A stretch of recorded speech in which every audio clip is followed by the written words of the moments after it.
Do it again. Fuck it. I'll do it live.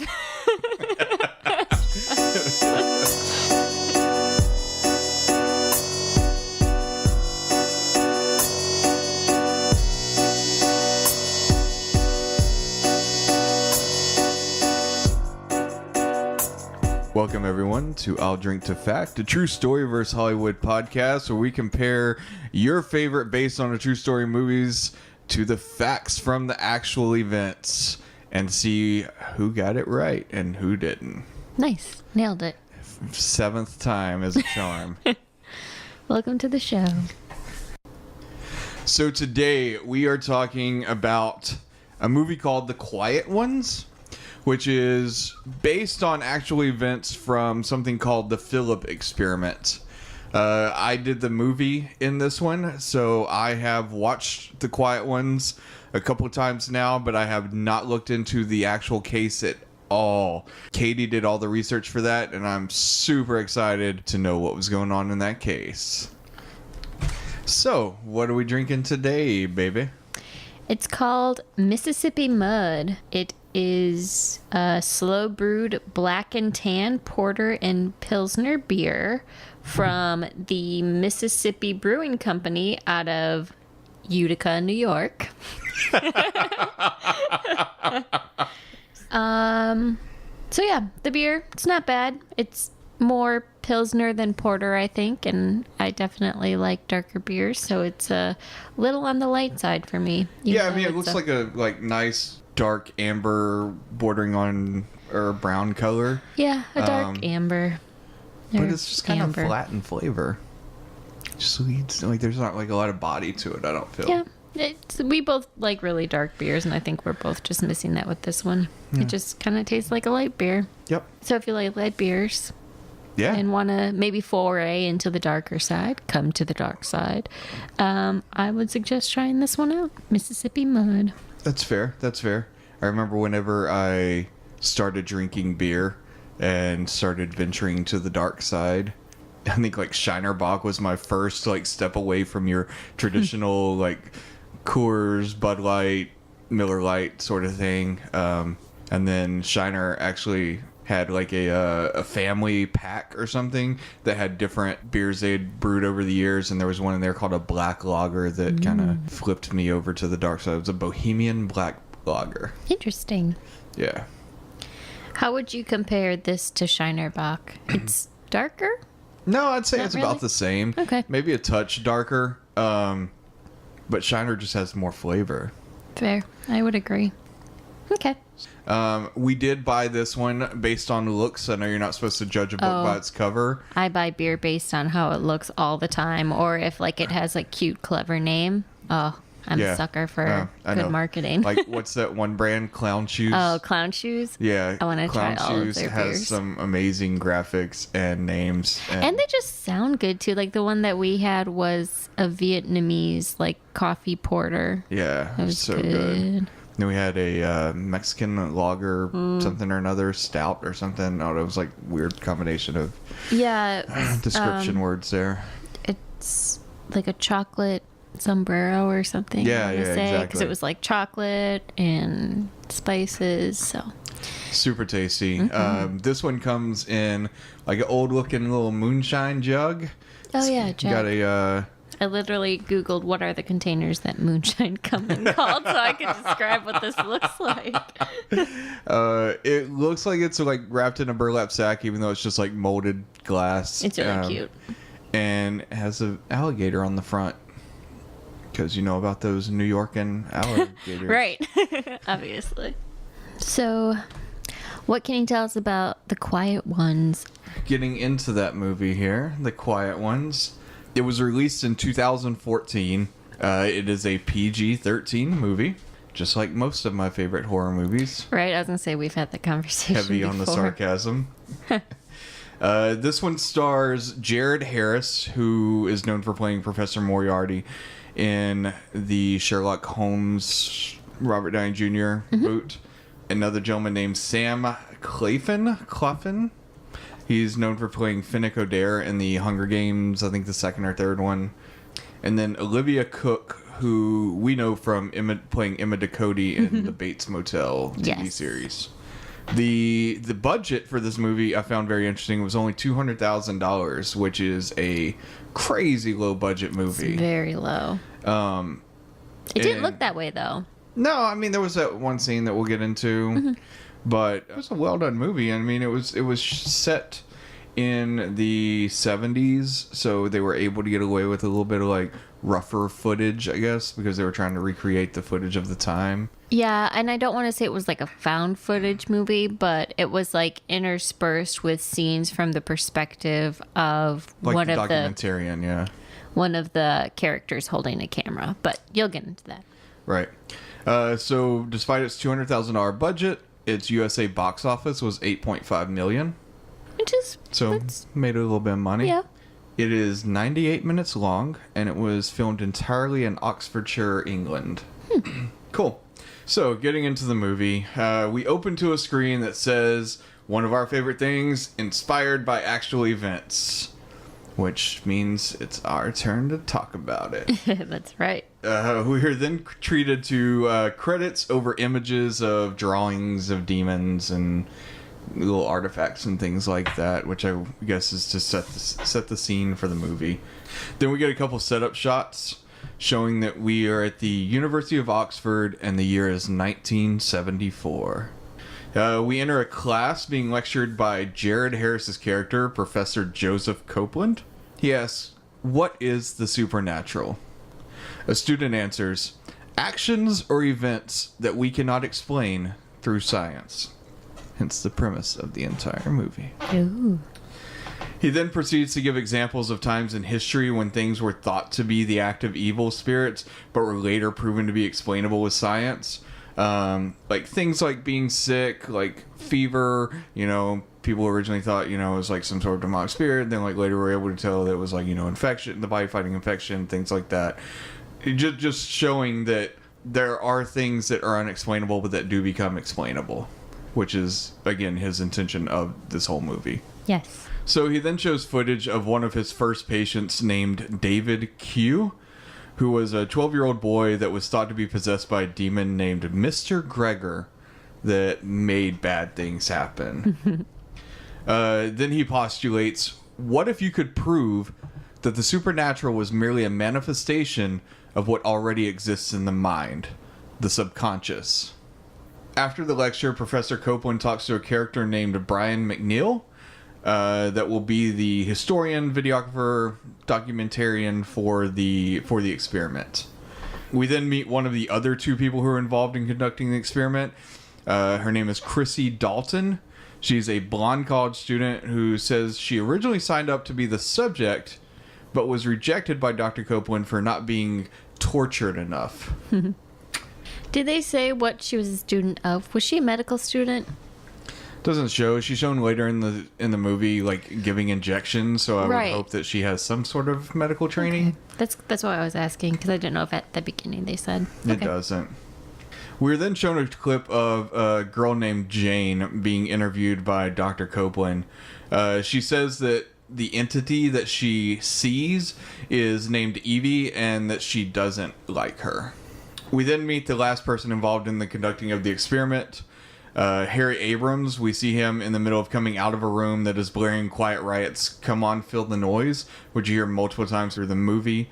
It's being used for sleep deprivation of Jane, basically. Harry then comes out and marks out like temperature and other stats on several graphs that are adhered to the wall. Then he explains to Brian, the cameraman, how Jane came to be the subject for their experiment and how she bounced from foster home to foster home, being kept for a bit before strange things started to happen, ultimately ending up in a psych hospital where Dr. Copeland found her. Dr. Copeland describes the experiment as, if we can cure one patient, we can cure all mankind. And I don't know if that's how that works, but I understand what he's getting at. Like, if we can prove it, that's a big step towards Right. a bigger goal. Right. He says, if we can push our subject to manifest negative energy in the form of telekinetic activity, we can then harvest that energy and remove it, kind of like extracting a tumor. We can cure mental illness for good. So Dr. Copeland, Chrissy, Harry, and Brian in the next scene bring Jane a doll and tell her that she can put all of her bad thoughts and negative energy into this doll, and then they'll be able to get rid of it for good for her, basically. Jane reacts very negatively and says that the doll doesn't look anything like Evie, that it was all wrong, and then she says that the doll is actually dead inside. And then Thank God. she just stops talking and she's like, I just want to sleep forever. Oh. Yeah. So then in an interview with Harry, Brian asks if they are worried that Jane will take her own life due to the comment that she had just made. Plus there were previous suicide attempts that we find out. And Harry says that's why they keep her under constant surveillance and medicated. They never elaborate as to how they're keeping her medicated, if it's sedated, if it's some sort of like benzodiazepine or something, or some sort of like tranquilizer. Yeah, Klonopin or something like that. The next scene, Brian asks Dr. Copeland how he got into this. The doctor responds in probably my favorite quote from this movie. Initially, my field was abnormal psychology, which is the study of behavior outside the norm. I don't know why I said that with a southern accent, but it just cracked me up British. That he literally that's what abnormal is. It's kind of, it's not the norm.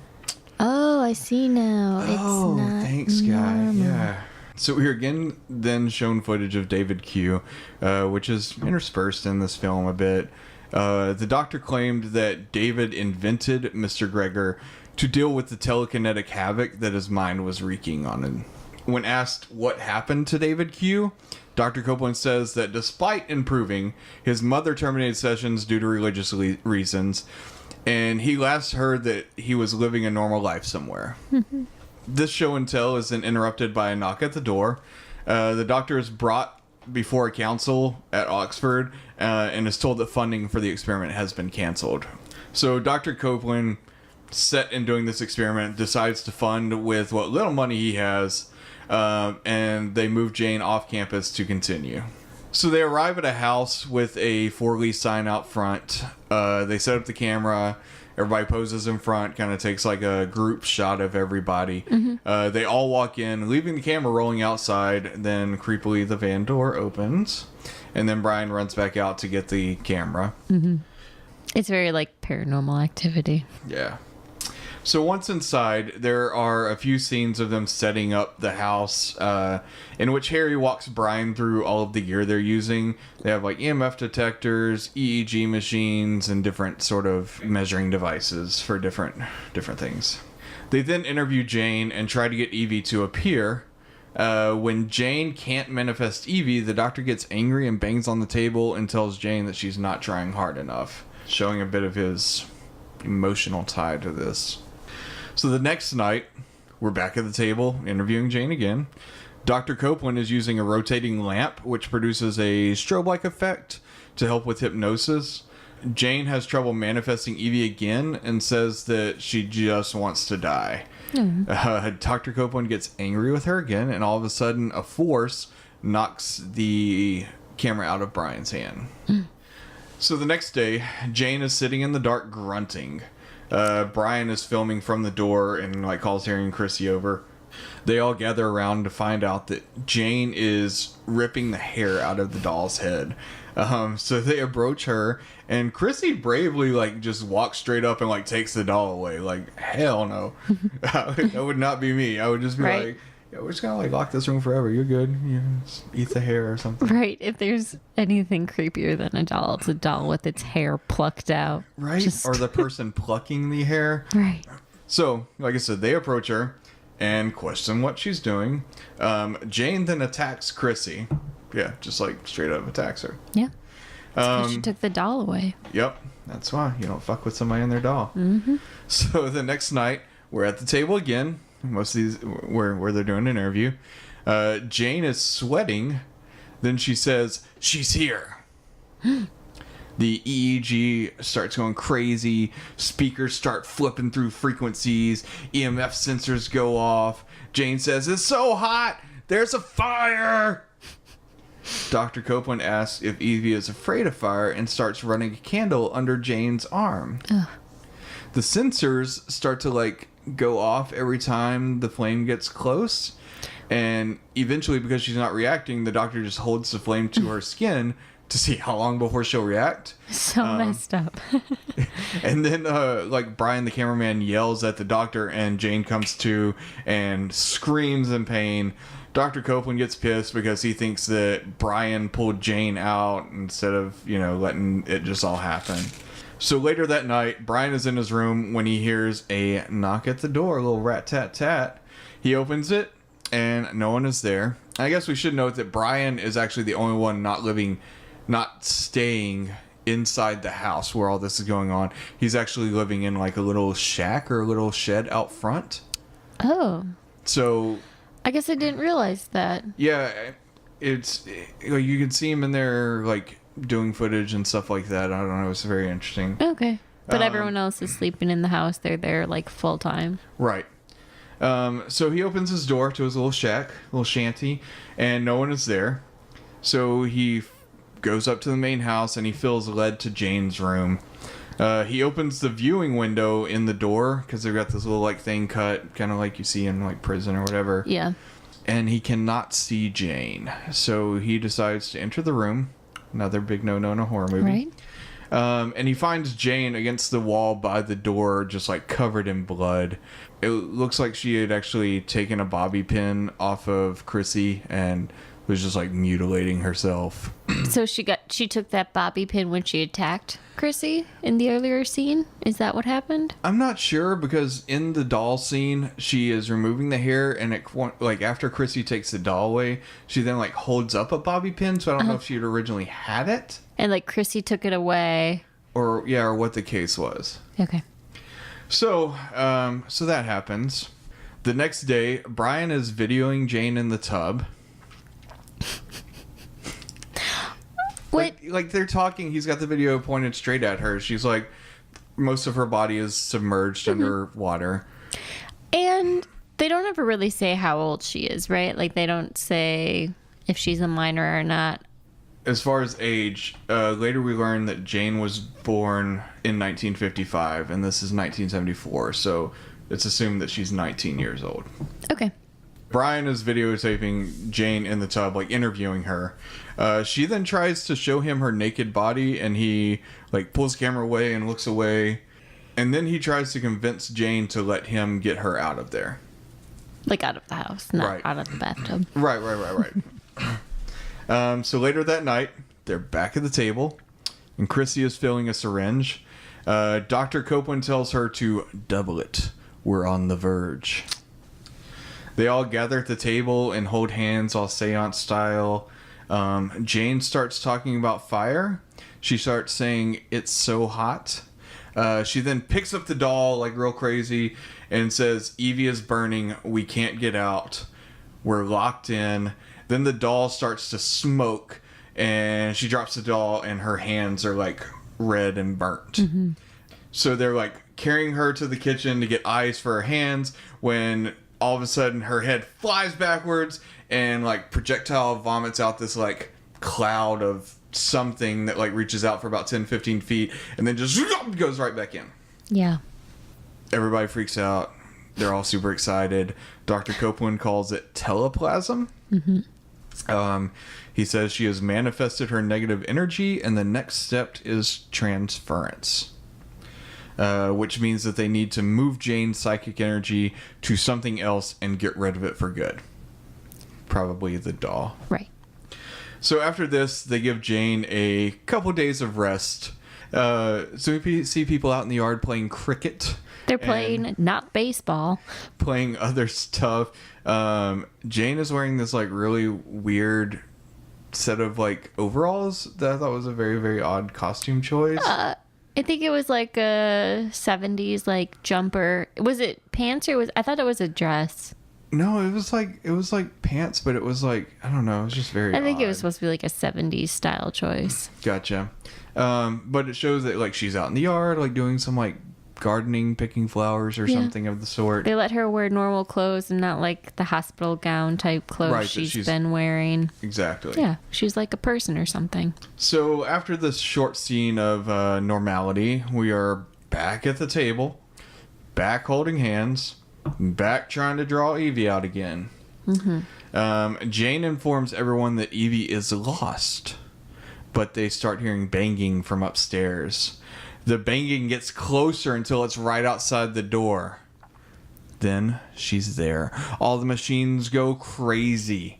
Dr. Copeland starts provoking Evie until Jane tells them that it won't work. So they ask, what can we do to calm her down? And then everything fucking stops. Jane says she doesn't know where she went. She's lost again. So Dr. Copeland calls out for Evie and all of the lights go out. And they hear a noise back upstairs.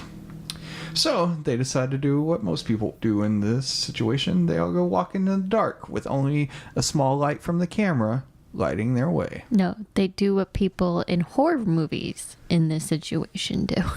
Yeah, but that's all people, right? So Dr. Copeland goes upstairs. He finds where the noise is coming from. It's this dark room. And for some reason, he just reaches into the dark room like he's going to just kind of feel around. Right? I don't know. And something attacks his arm and bites him. So the next day, Brian starts to try and debunk all of the things happening. He's talking to Chrissy and Harry, and he's trying to debunk everything. And like he was saying, like the knocks on the could be from him rigging something up on the table or rigging something upstairs. He said that the bite could have come from some other time, and then he just revealed it all of a sudden when he went to the room. Right. And he says that he isn't calling the doctor a fraud, but that it's as it stands, they basically have no scientific proof. Like he's trying to show that this can all be debunked. He's not trying to like debunk it to make anybody look bad, but just to say like we have proved nothing. Right. So he goes in. The cameraman is like being the scientifically minded one. Right? Yeah. So he goes in and gets the doll that they had given Jane. He brings it outside to prove, he's like, you know, they're like, well, what about the smoke? And he's like, well, we could have hidden something in the back. And he stabs this thing in the back. And when he does, like, Jane screams from the house, like, bloody murder. And everybody rushes upstairs, and she's actually been stabbed where the doll was stabbed. And she's, like, coughing up blood and stuff. And then cut to the next scene, and she's perfectly fine drinking a cup of tea. So the next night, they plan to start the next phase, which is to isolate Evie. Meaning to isolate, like, the negative energy. Yeah, so they can get rid of it. So we see Jane lying on a table, holding the doll. Harry hooks up jumper cables to the table. And then Dr. Copeland tells Jane to find Evie. And they cover her with a blanket. Harry charges something, like he clicks something a few times. And the doctor kind of gives him a little nod. And then we start to hear Jane whimper from underneath the blanket. I don't know if they were like shocking the table or what. But the next day we see Harry return to the house, presumably from like the university or something. And he starts showing them what looks like these large x-ray slides that were, I guess, taken from the table. They're like, I'd say a good like 2 foot by 3 foot. Yeah, they were big. That he say have captured the bioelectric energy fields around Jane, to which Brian simplifies basically her aura. And they took 3, basically one before she tried to manifest Evie, one while she was manifesting, and then one after Evie was present.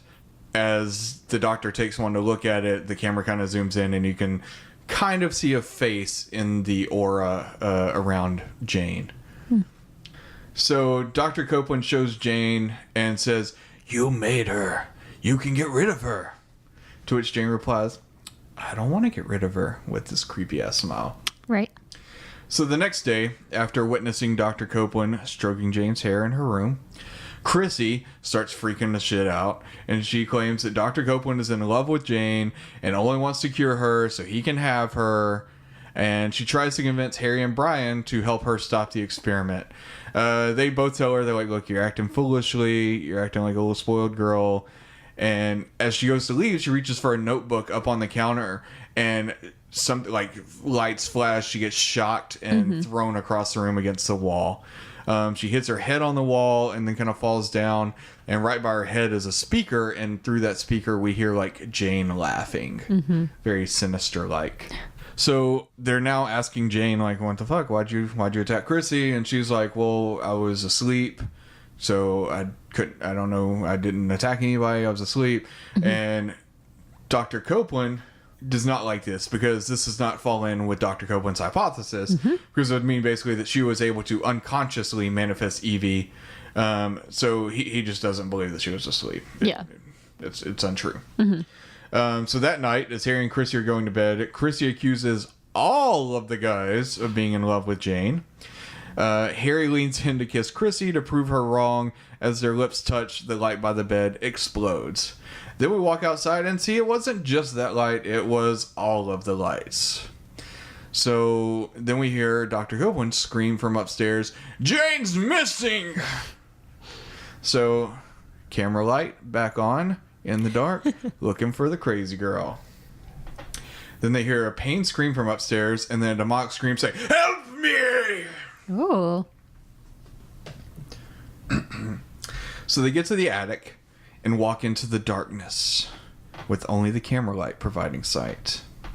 After a few jump scares, they finally find Jane. She just comes walking out of the darkness, sweating. And she's like, "Hey, where are all the lights off? Where are we?" And they're like, "Bitch, we followed you up here." So Dr. Copeland asks where Evie is, and they hear a noise come from this little baby bed sitting off to the right in front of them. And Jane says, "She's right in front of you." And she lifts this blanket, and you see this image of a child in the fetus position kind of burnt into this bed. Yeah, it's kind of like an indentation. Not really like an image, but yeah, an indentation. Yeah. You can make out where like a baby would be lying.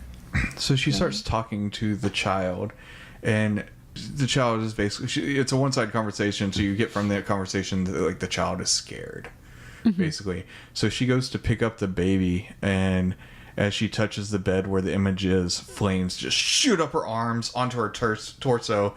They lift her shirt and find that like a sigil is being burnt into her skin. And a sigil is a sign of the devil, correct? Oh. No, so Dr. Copeland explains that a sigil is the sign of a demon. I'm sorry.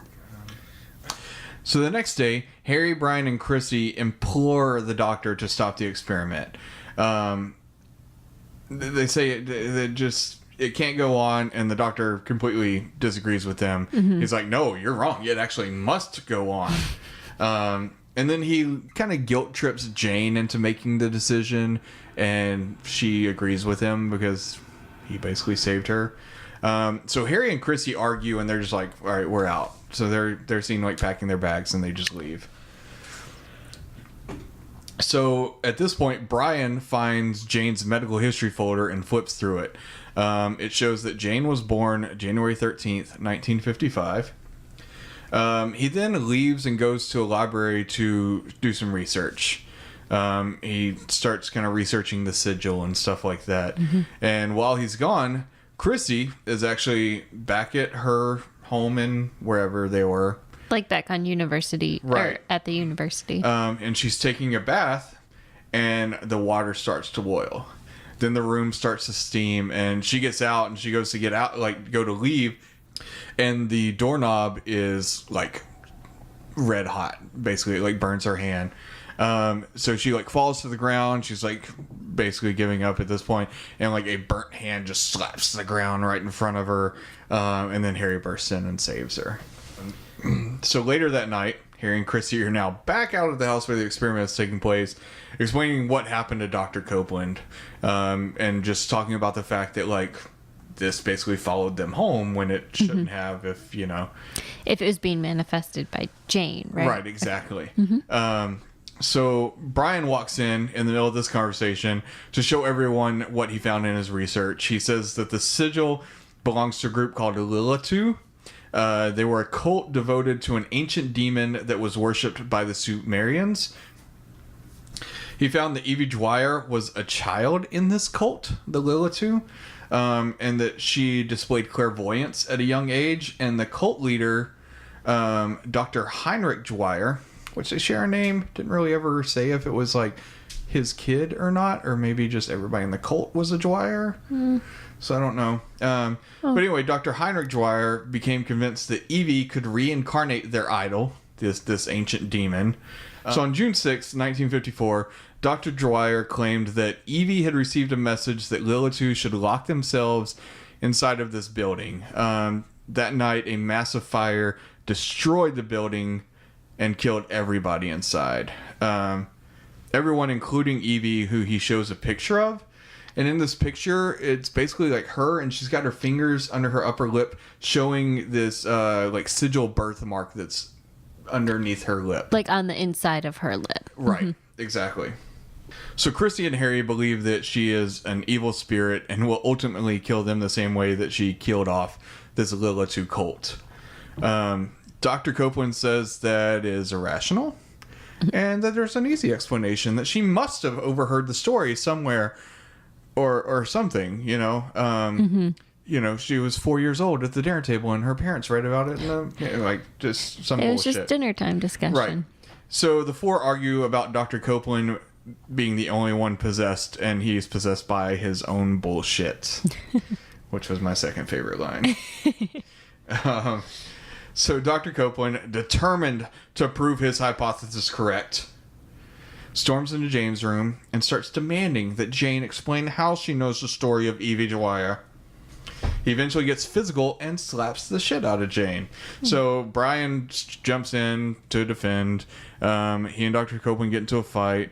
Then the doctor tells Harry and Chrissy, leave if you want, but demands that Brian or Lancelot, whoever he is, leave that night. So Dr. Copeland is then shown looking over Jane's file, smoking a cigarette, which I didn't mention, but everybody in this movie smokes cigarettes. So Dr. Copeland is showing, looking over Jane's file with a book called Near-Death Experiences and the Physiological After Effects sitting on top. It's not a real book. I tried to look it up. Oh, really? Yeah. I was just curious. So Brian is seen packing and tells Chrissy and Harry that he's leaving and that he intends to take Jane with him, and asks if they can help in any way. And they basically throw him their car keys. So under cover of night, Brian comes into the house, goes up, and he's like headed upstairs to sneak out Jane when he hears a commotion from a room downstairs.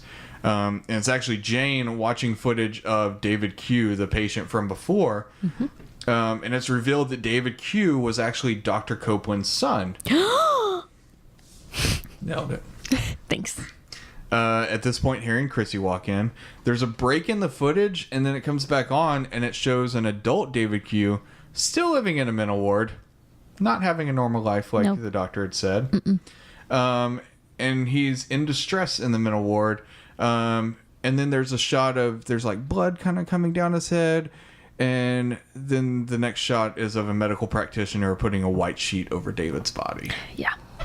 If I had to guess age, I'd say somewhere in like late 20s, early 30s. Didn't look too old at all. No. So yeah, he never lived a normal life. He suffered until the day he died, basically. So Dr. Copeland walks in after the scene and says, only if I'd had more time with him, I could have saved him. And basically everybody starts like verbally attacking him. They're like, you fucking lied to us. Chrissy slaps him. Harry like straight up just attacks him. Brian, who the doctor had hit earlier, tries to break up the fight. And then when everyone starts screaming, and then everybody just starts like screaming in excruciating pain. And it's revealed that they're all having that same sigil that is burnt into Jane, burnt onto them. Yeah. So Chrissy like tries to run out the door. She's just like, I'm out of here. And she like runs out and then gets stalked by like an invisible entity. It then like picks her up off the ground, flips her over, throws her through an upstairs window, and like drags her down a hall and into a room. Harry and Brian run upstairs after her. They are like fighting to get into this room. It's like the door, like something is behind it holding it. And Chrissy's just screaming from the other side of the door. Harry finally gets an arm in, and some force grabs him and just starts pulling, and then all of a sudden you hear his neck snap and he drops to the floor. At this point, Chrissy also stops screaming, and the door just swings open by itself. Brian enters, and we see a mutilated Chrissy lying dead on the floor. Did she have her eyes like scratched out, like torn out? I didn't see really, but there was definitely a shitload of blood everywhere. Yeah. So Brian walks downstairs to find Jane. She's sweating and looking at the picture of Evie Dwyer. She says that Evie was actually the only survivor, but that it had been hidden from all of the newspapers and reports to give Evie a chance at a normal life. They changed Evie's name, and a family adopted her. Do you want me to stop? Too much. Okay. But she says that the past became a bad dream that lives in Evie like a virus. Jane then lifts her top lip to reveal the underneath side and reveal the fact that she is actually Evie Dwyer. What? You've seen the movie. I know. So Brian tries to convince Jane / Evie at this point to come with him. That way he can find her help. She gets physical and starts choking Brian. He pleads for Jane to stop, and a demonic voice says, "I'm not Jane." Yeah. Creepy shit. Then Brian's skin begins to smoke when Dr. Copeland walks up from behind and bashes Jane / Evie across the head with something. She falls to the floor unconscious. He asks Brian, "Is she out?" He says, "Yeah, I think she is." And then he hits Brian over the back of his head, rendering him unconscious. So the next scene shows Brian tied to a chair and Jane / Evie on a table. Dr. Copeland talks directly into the camera. He says, "The patient we knew as Jane Harper was born Evie Dwyer. As a child, she was indoctrinated into an occult group and made to believe that she could reincarnate their idol. The damage that wrought on her mind was severe. The patient has expressed on numerous occasions a suicidal ideation, a death wish." It is then revealed that the doctor intends to chemically kill Jane / Evie and then bring her back. Kind of like Flatliners. Yes. But why? Like, what is the purpose of doing that? I think it's from the book that he was looking at with the like physiological after effects of near-death experiences, that maybe he could sort of reprogram her brain if she died and then came back, and he could just convince her that she was Dwayne. She was Jane and not Evie. It doesn't really say, but that's kind of the like feeling I got from seeing that book and then him going into this situation. Oh, because yeah, I took him looking at that book as he was just trying to do more research on her backstory. Like maybe I don't think he knew at that point. Oh, really? Yeah, I don't think that he knew. Because I think that they had changed it all before then. Because all the paperwork, just like all the folders on her medical history just said just said Jane Harper. Oh, okay. Because I thought he specifically picked her because of her backstory. Okay, so he just happened to pick this person who, like, almost, I guess, had a near-death experience. Right. And then thought that he was going to try to reset her by having her go through another. No, he really thought that, like, she was this girl named Jane, and she had this, like, person named Evie in her. Right. But, okay. I got it. Okay. So, Brian argues with Dr. Copeland that he won't get away with this. He laughs, saying, "I know I won't get away with this. There's 2 dead bodies upstairs." Like... So Brian pleads with Jane not to go along with it. Then Dr. Copeland injects Jane with something and she flatlines. Brian escapes his binds and attacks Dr. Copeland. He knocks out the doctor. Then he injects Jane with adrenaline straight into the heart, which I thought was funny for a cameraman knowing exactly where to penetrate the heart with the needle. Right.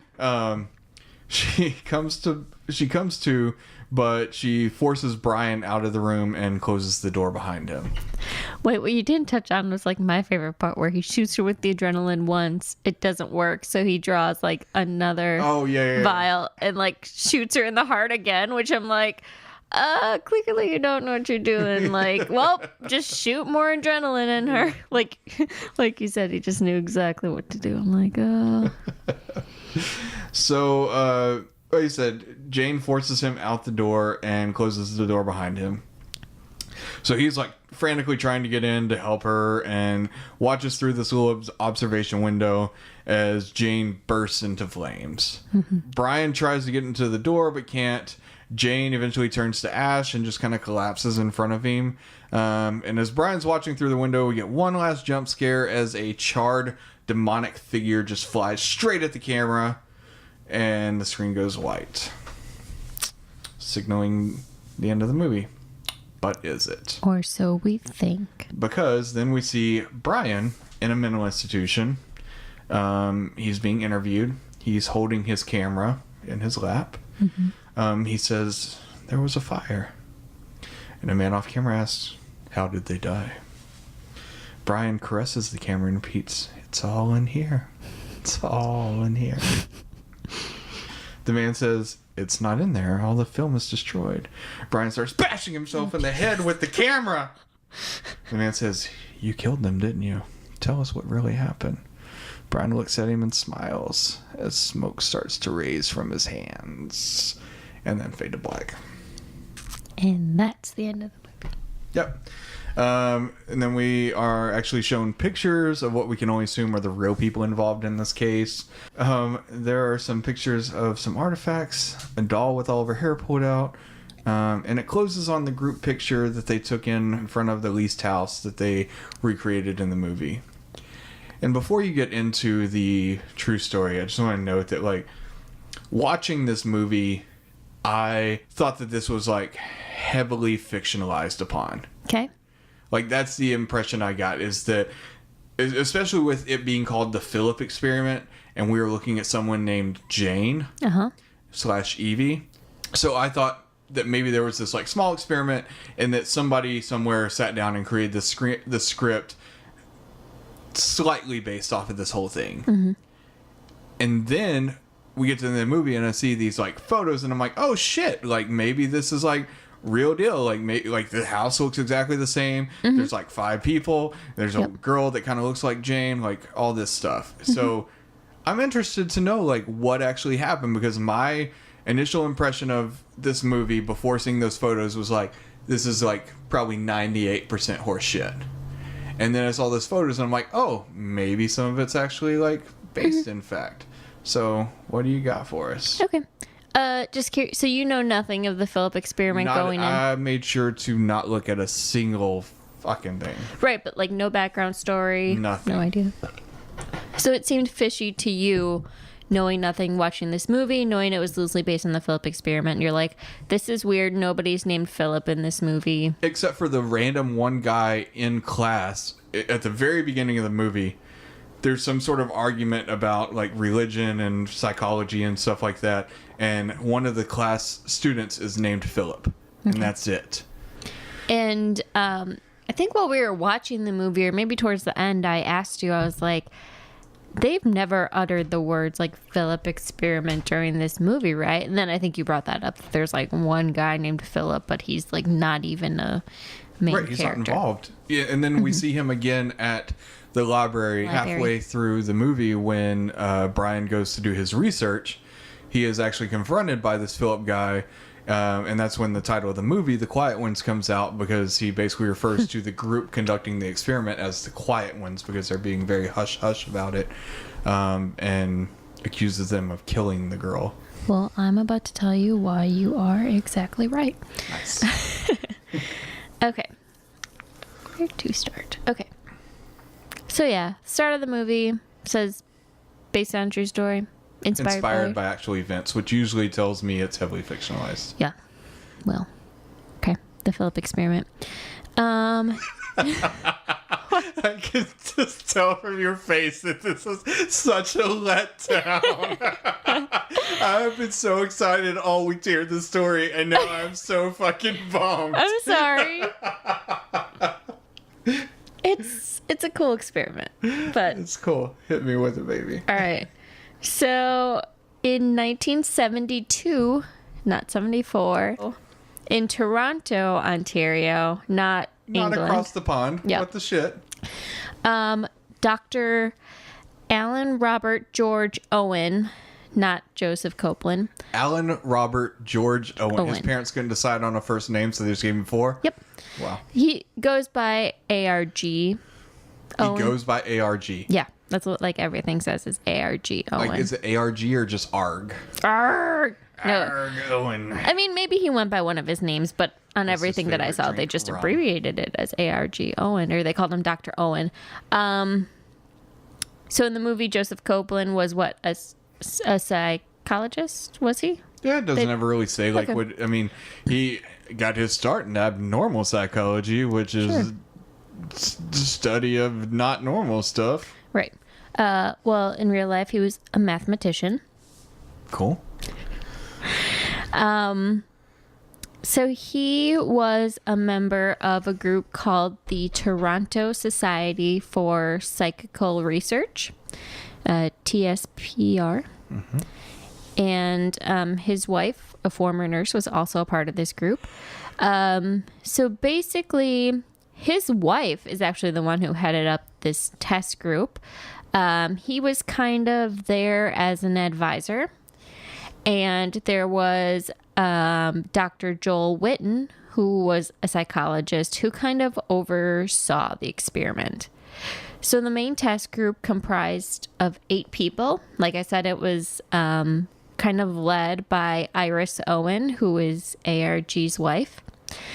And like I said, she was a former nurse, so I didn't know if like that character of Christy, because like she was like doing some nurse type things, like Right. Anyway.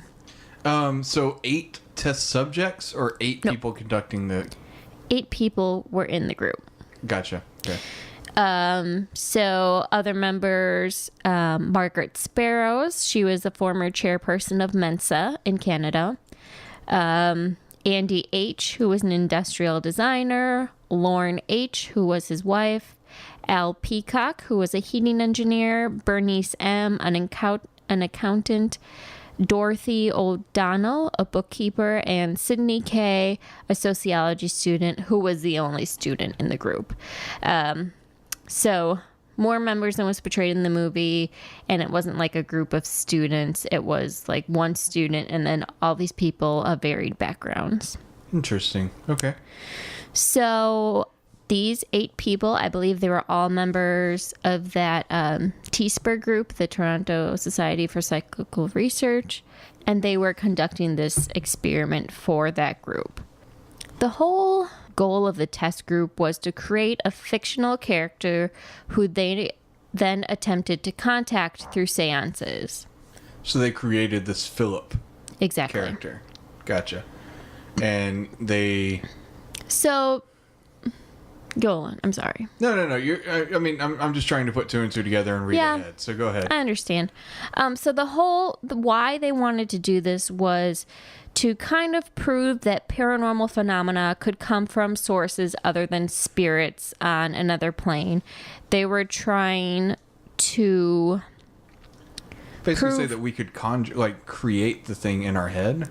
kind of seeing if they could get the energies from the group of people, if they could use that to get something to materialize in the form of physical actions.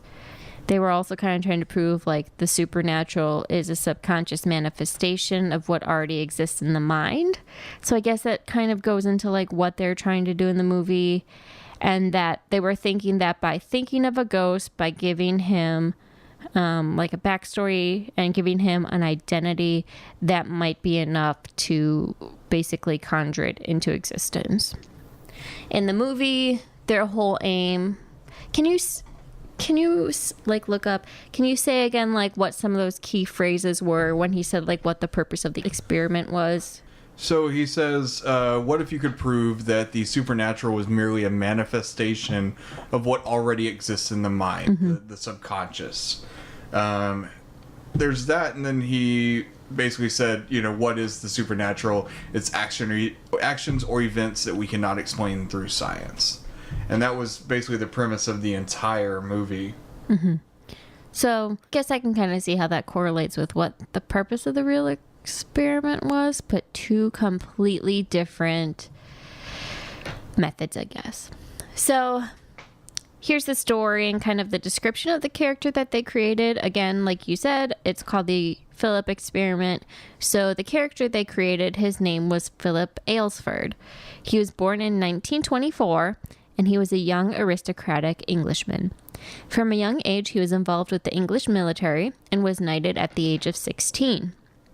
He had a beautiful wife named Dorothea, who was domineering. This led him to fall in love with a young, dark-haired gypsy woman named Margot. Soon, his wife Dorothea discovered his mistress, and she accused Margot of witchcraft. In fear of losing his possessions and his reputation, Philip did not defend Margot. She was condemned and burned at the stake. Saddened and full of remorse, Philip took his own life at the age of 30. So this made-up story had many characteristics typically associated with ghost reports, such as a secret love affair, a heartbroken and vengeful wife, burning at the stake, and a tragic death by suicide. I also thought it was interesting that one of the members of the group was named Dorothy, and they gave his wife the name Dorothea. And so I didn't know if they did that on purpose to maybe try to, like, with this fake ghost they created, to kind of like conjure up an emotional response by having someone named Dorothy, which is very similar to Dorothea, and kind of make him manifest, I guess. Interesting. Maybe. Yeah. I read somewhere that they filled his backstory with historical errors so that it was impossible that they happened to come up with a story for a real person. I didn't really see what those historical errors were, but I thought that was like a really interesting detail because they were trying to prove that they were the ones who was conjuring this ghost, and it didn't just so happen that there was a real Philip Aylesford in England born in 1624. They like made sure to kind of have like, I guess, what would you call it? Like, I don't want to say like fallbacks, but like security, knowing like there's no way this could be a real person. This is honestly just coming from our minds. Right. Then this group of 8 people would meet and sit around a table with everyone's hands, fingertips only touching the surface of the table, trying to contact and communicate with this ghost they had created, Philip. So initially the seances yielded no results. Apparently, they did this for a year. It had no results. Whoa. Yeah. That's crazy. Yeah.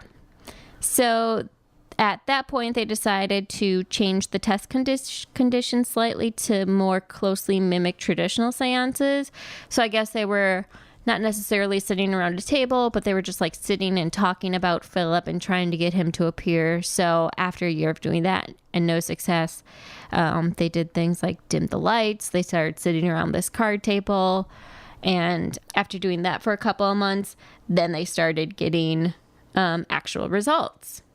They said that they started to feel a presence and were able to communicate with an entity.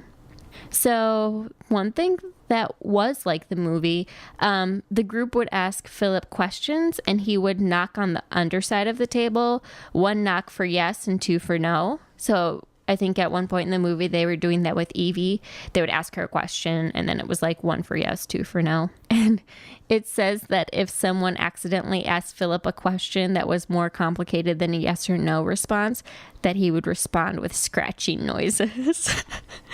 I feel like that'd be so creepy. That's very creepy. Like, what's it like where you are?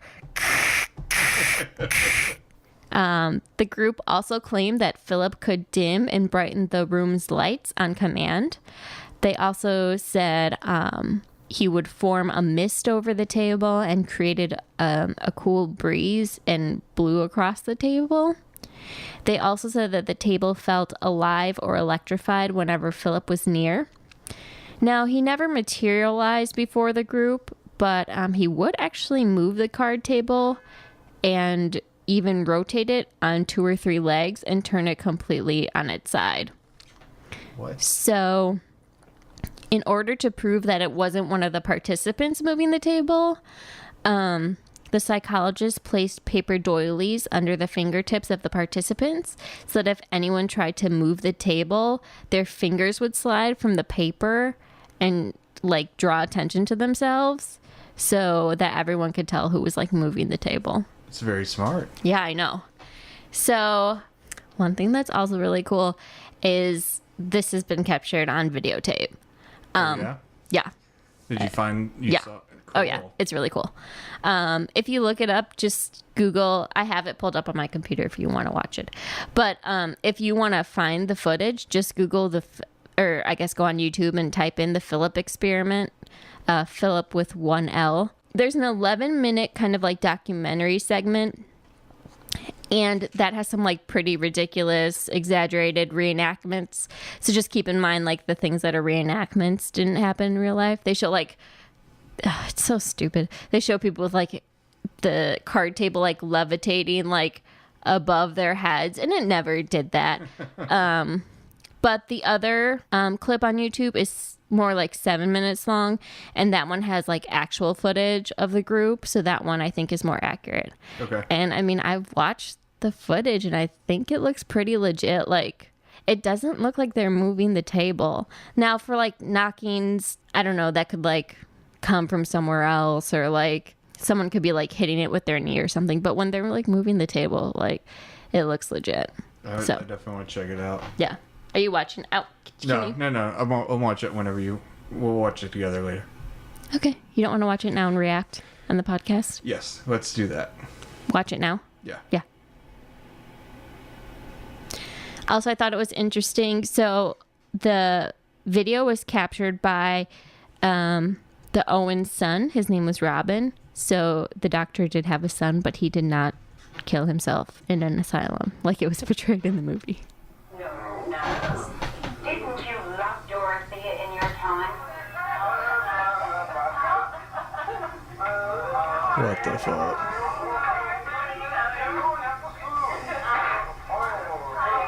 People would like literally move and they wouldn't be able to keep up with it. Everybody's like getting out of their chairs, like, all right, let's follow this fucking. Are you there? Good morning, Phillip.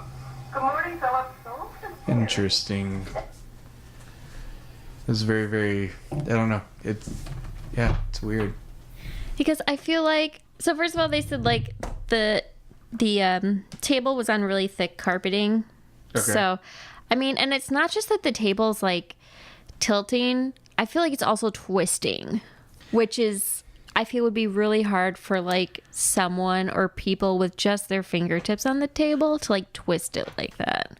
And the speed with which like the table like slowly tilts, I feel like it'd be hard to have that much control when you have just your fingertips on the table. Well, that's the other thing that I was looking at is like it balances on two legs at one point, and if you've got 8 people touching that, like I kind of feel like it's going to be moving a bit. Like not everybody's going to be that steady-handed in one position to hold it as steady as it was being. Yeah, that's what I'm saying. Like, it's really weird. And in this same clip, we didn't watch the whole clip, but they actually go on like a TV show, this group, to contact Phillip, and they don't explain it, but I think they turn the table upside down and put their fingertips on the underside of the table, and I think that's to prove that no one's like knocking at the bottom of the table. So it's like the top of the table is flush with the floor, and so their fingertips are on like the bottom.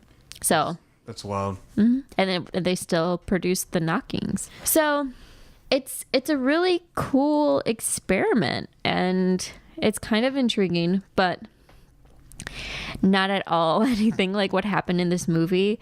So in real life, like Phillip never possessed anyone or like levitated them or did any harm. Or wasn't even a real person. Right, he wasn't even a real person. Like in the movie, they gave Evie Dwyer like this whole backstory.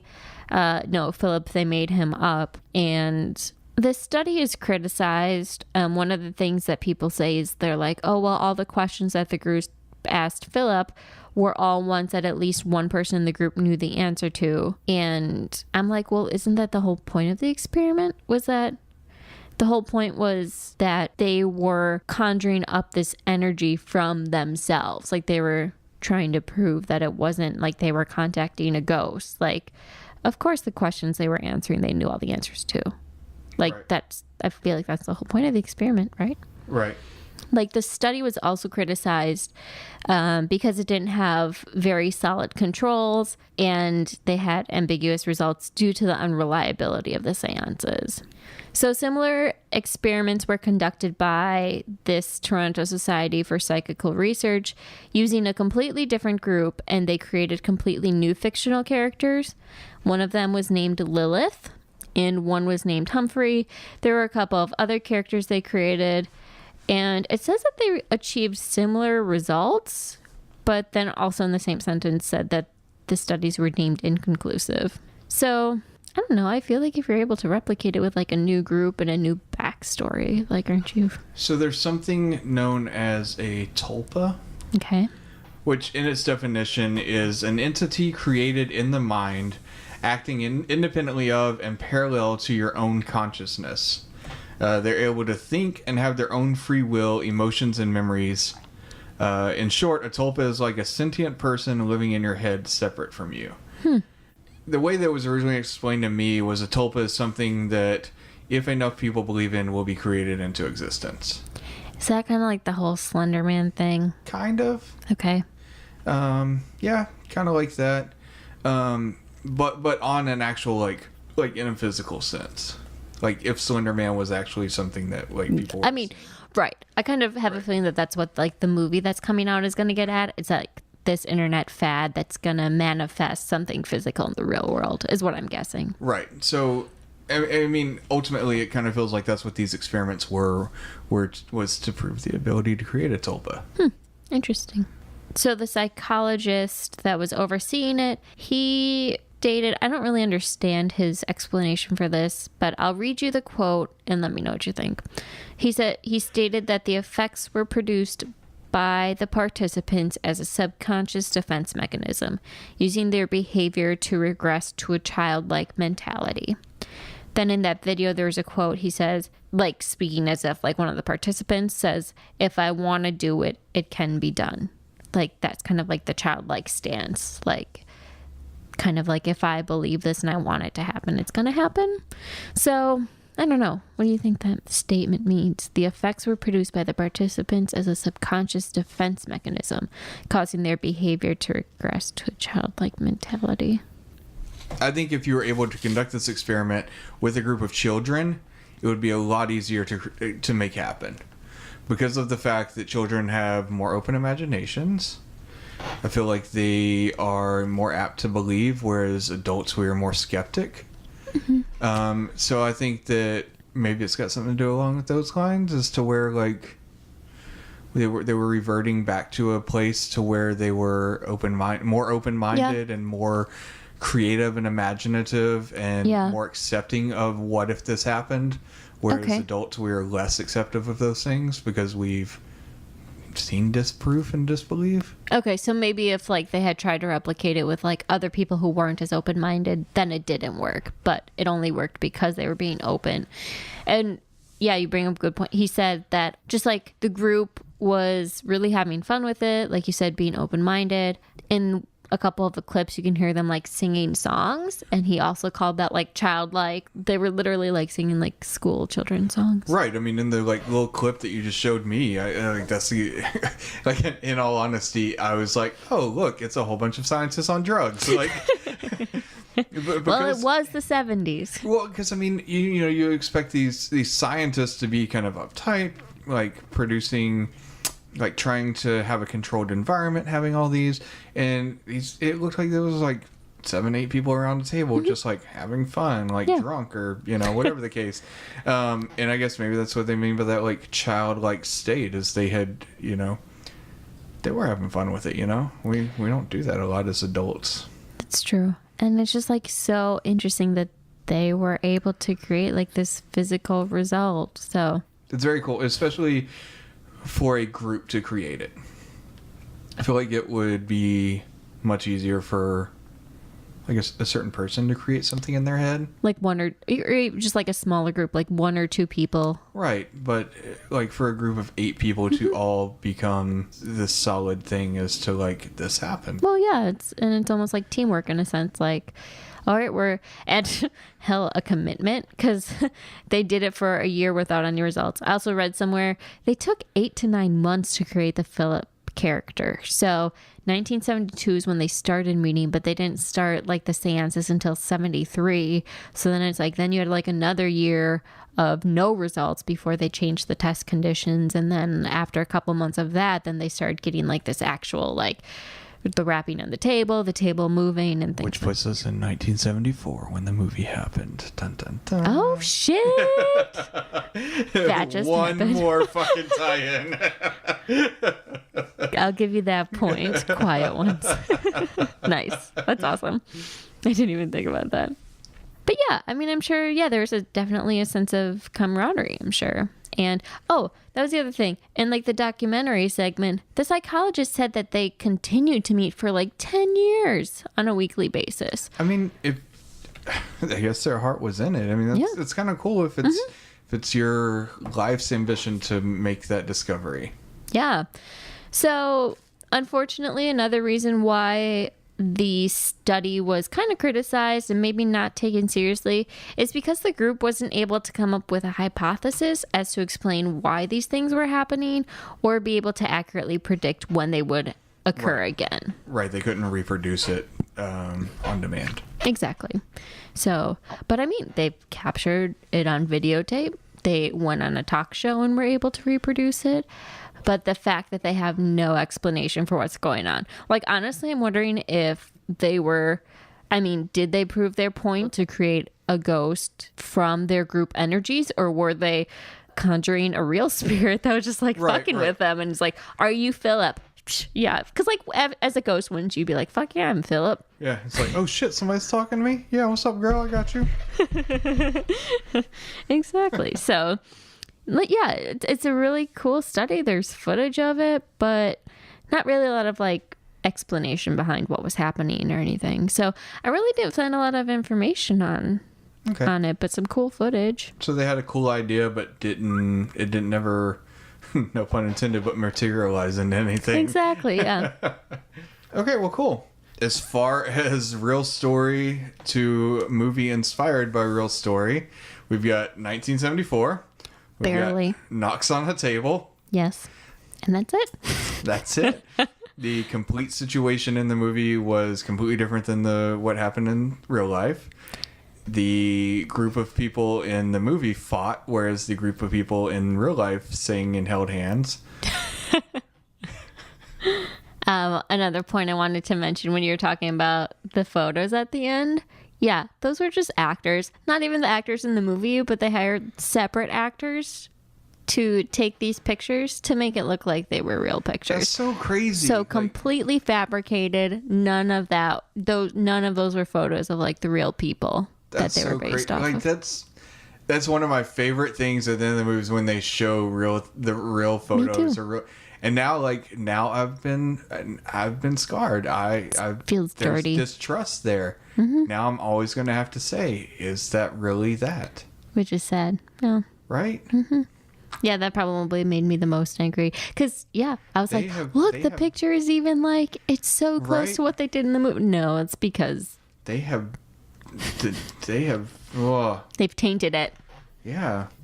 They've abused our trust. Yes, they have. I'm taking back that point I gave them for 1974. Sons of bitches. But, yeah, so if you were hoping that The Quiet Ones was anything like the Phillip experiment... Not at all.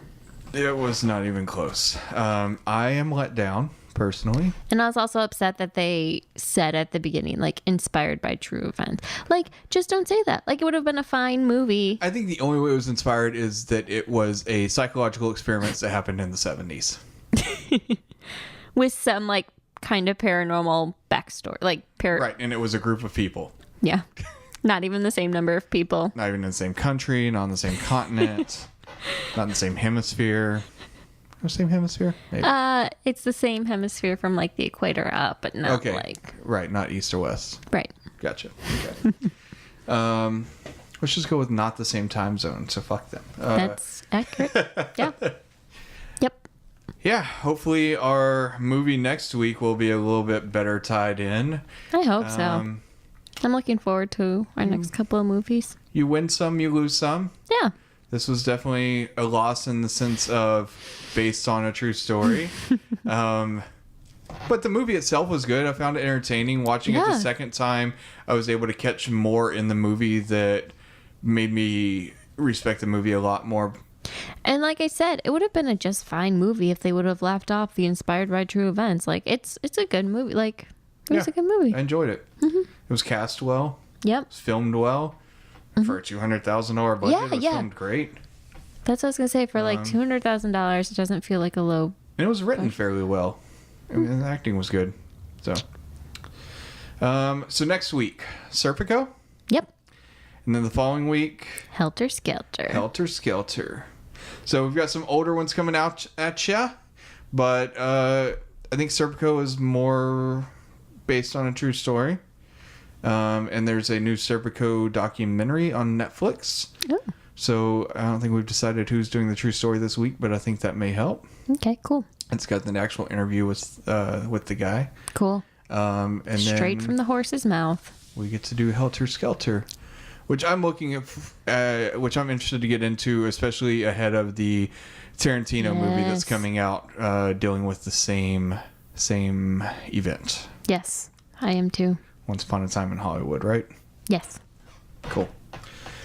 So I think that'll do it for us this week, guys. I hope you enjoyed.